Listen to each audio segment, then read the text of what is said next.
Hi again, everyone. Denise here to go through this card. This, again, one of my very favorite cards. This is one of my go-to cards because while it looks complicated, it's usually quick and easy to make. Once you've got everything cut, it's like a 5-minute card. It's so simple to do. The best part too is that now, as if you've been with me before in videos, you know I never know if I'm upside down or right side up in these things. So I'm going to turn it around just in case. But one of the best parts about these cards is that this can be a side fold card or a top fold card. So if I do it facing me, the fold is to my left, right? So open it, great, side fold card. But I can also go this way, and now it's a top fold card. I can change up the colors. I can change up the background. I always go with the gold and white. I can use a different embossing folder. I can change the flowers up, and I can make this card several different ways so it doesn't look like it's the same card all the time. But honestly, when I give this card as a gift, people ask for this card and multiples of this more than any other card I make. So I think that this is kind of a crowd pleaser among my group. So let's get started building this card. I apologize for my coughing and throat issues. I'm a little under the weather here, so you may hear that in my raspy voice, so you may hear me cough and grab a drink. The heat may come on. I apologize for that sound too, but it has finally turned cold here on Long Island, so that's kind of the price of it. So we're going to build this card. I'm not actually going to make the card with you because it would just take a kit away from somebody else. And, excuse me.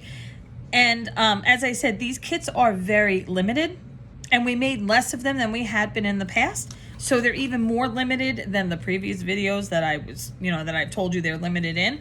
So if you like this card and wanted more of them, I would contact Christina soon and see if we have any left. Once they're gone, they're gone. Okay, so what you have in your kit is you've got a 5x7 card base. Oh, I apologize. Grab a quick drink. The steroids are going to kick in soon too, so I'm going to talk even faster. But isn't that the beauty of video, that you can pause, rewind, do whatever you need to do to listen again, or run it through the first time and then go back and make a card? That's usually what I do. I watch a video once and then I'll watch it a second time to go and do things because I like to see what I'm doing, because I'm the one that makes the mistakes.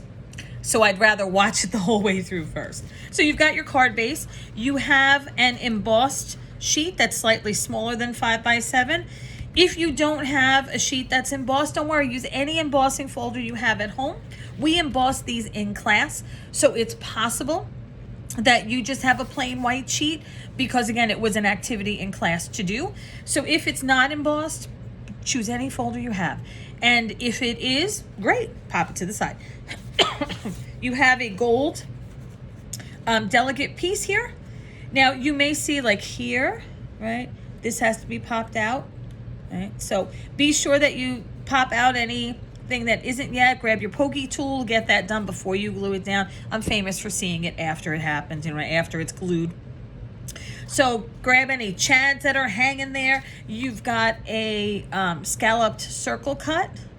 And again, if you see on mine, I hope this isn't too Blair Witch or blurry for you. You see that I have some that I need to poke out here, so I would definitely take care of that. You've got a couple of pearls in your pack, I'm sure. And then you've got your vellum flowers. So let's start with the easy part. Let's start with the card. Now, as for the card itself, I generally, if you see this here, I generally just glue it flat. I don't generally pop dot anything here or foam tape anything. That choice is yours. You can certainly do that. I don't, because I'm normally mailing cards, and this bigger pearl here could lead to an issue if I popped out everything else.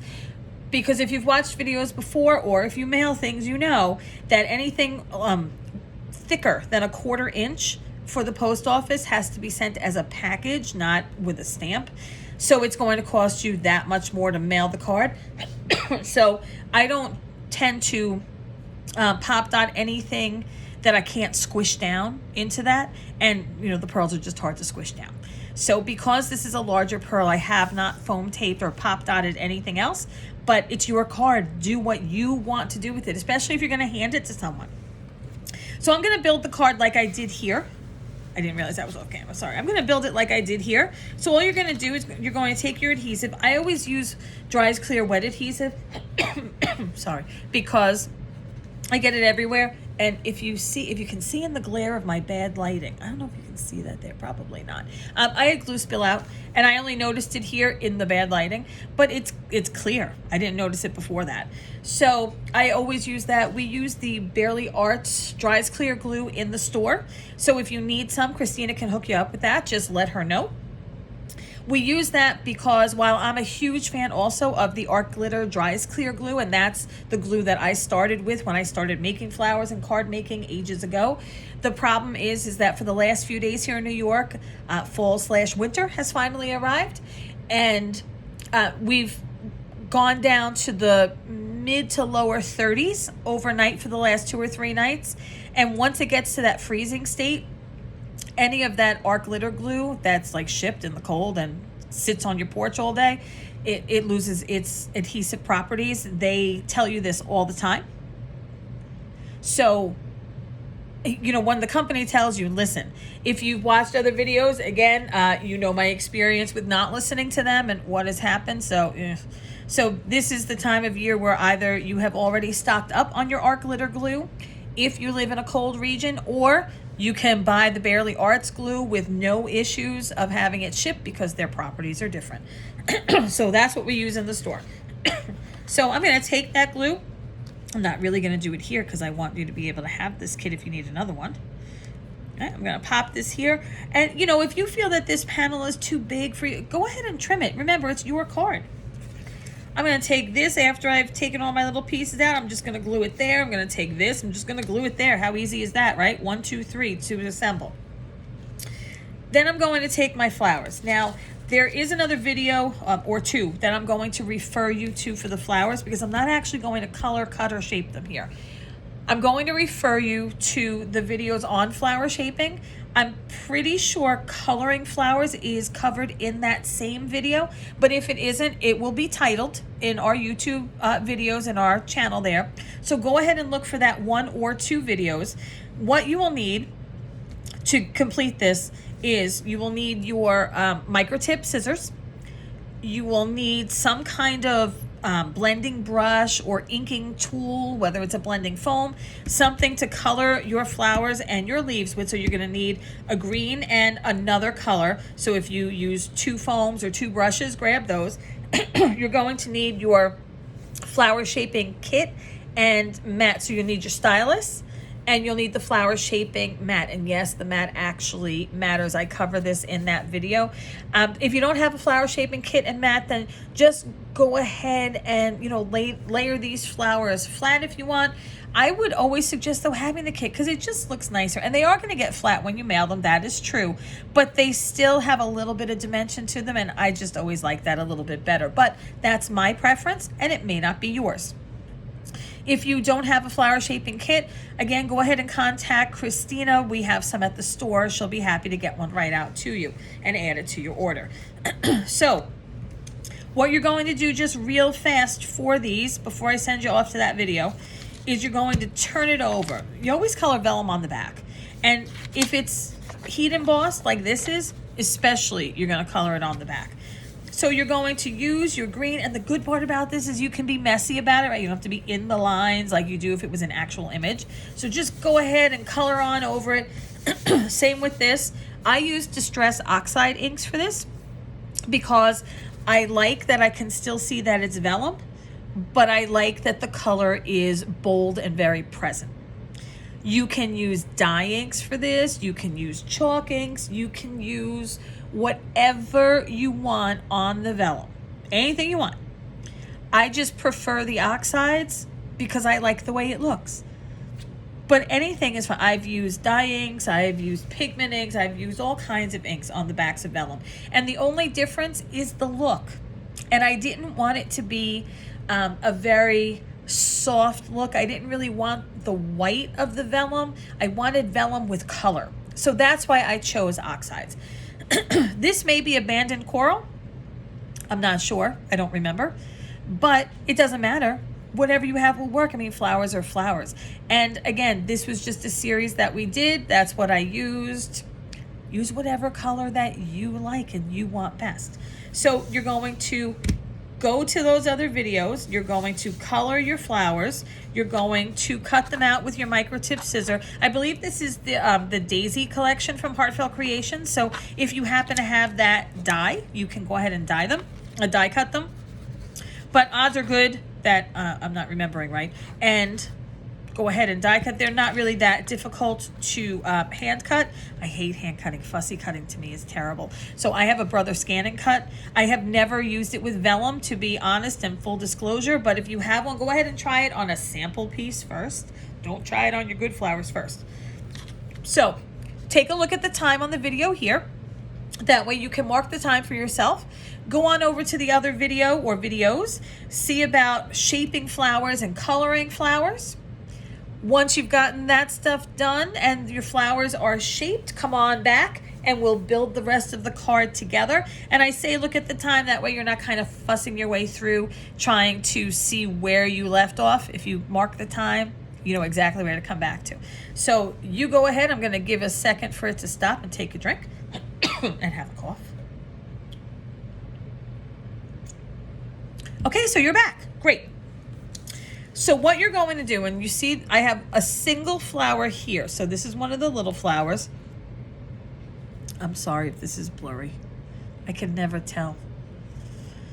And then you've got your larger flower here. And you've got 1, 2, 3. So again, you're offsetting your petals always.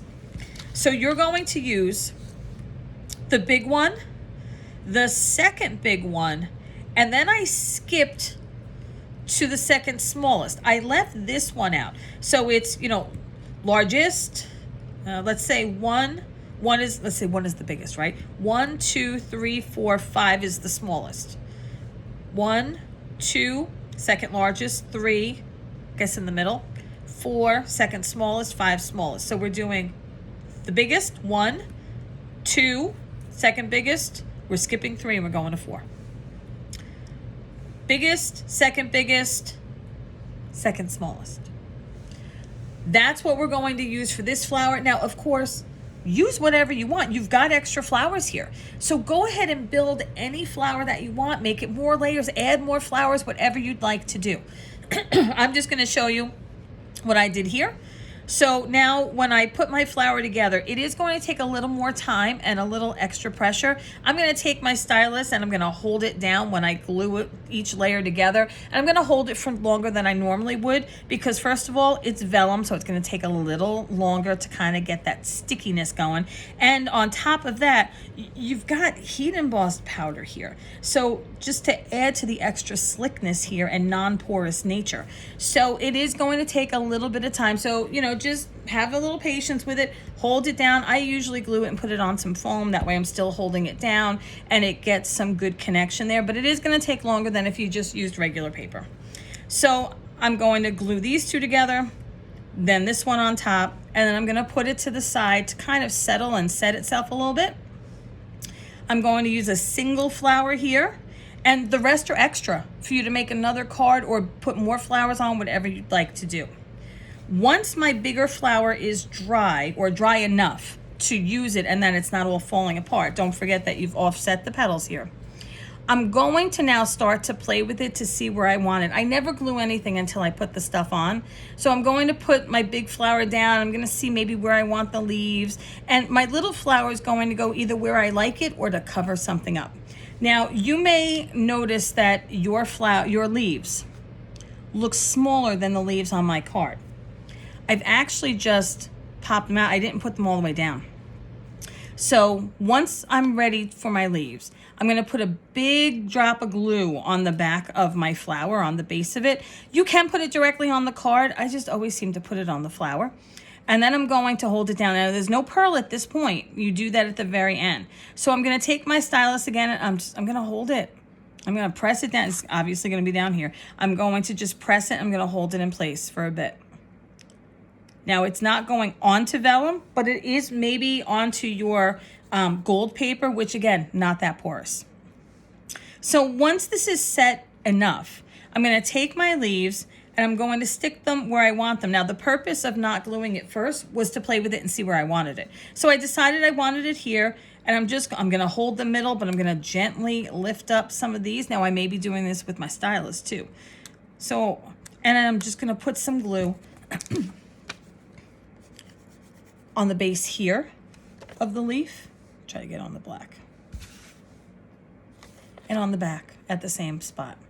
Now you can put it up a little bit more because it should be covered by the flower a little bit there. The reason I do it front and back is so that it sticks to the card and to the flower. I usually put it just on the front, just at the bottom stem. On the back is where I go a little bit higher because on the front you'll tend to see it more. And even though it's vellum, it still dries clear glue. You're still really not going to see it when it dries. But I'm gonna lift this, I'm gonna pop it to where I like it. I'm just gonna like press my finger. So it's extended more, but you don't really see it because the flowers are there. I'm going to do the same thing here. I'm going to remember though that this is a 5x7 card and fits directly in the envelope. So I don't want to overlap things too much because I'm going to have to fold it to put it in the envelope. I added a little more glue on this leaf. So I put my flower here. That way it covered it right up. You can put the flowers, though, wherever you like, wherever they work for you. If you want one here, great. You want them at the top, great. You want to make more from your flowers, or you want this to have less, or you want it to have more, you want one big flower, go for it. You want to take the extra flowers and maybe make a little cascade with the big one in the middle, have at it. It's your card. We love to see your creation. So we hope that you will share the card that you designed, make the colors that you chose with us on our Facebook group. Remember, the Facebook group is Scrapbooking Stuff Group. Go ahead on over to Facebook and like us over there, or join the group if you haven't. If this video tutorial was helpful for you in building your card, please give it a like so that we know to make more for you. In addition, don't forget to hit the subscribe button at the bottom corner there, because as we do more card classes, it's about 2 months behind to get them up by the time we actually have time to do it and get them there. But they'll be up there, and when they are, you'll be the first one to be notified if you're subscribed. So we hope that you've enjoyed the card class. Thank you for supporting my class. Thank you for supporting small business here. We appreciate you at Long Island Craft Stop. Any questions, please post them in the Facebook group because we don't always monitor the YouTube channel comments. I hope to see you again at a class soon. Have a great rest of the day, everyone.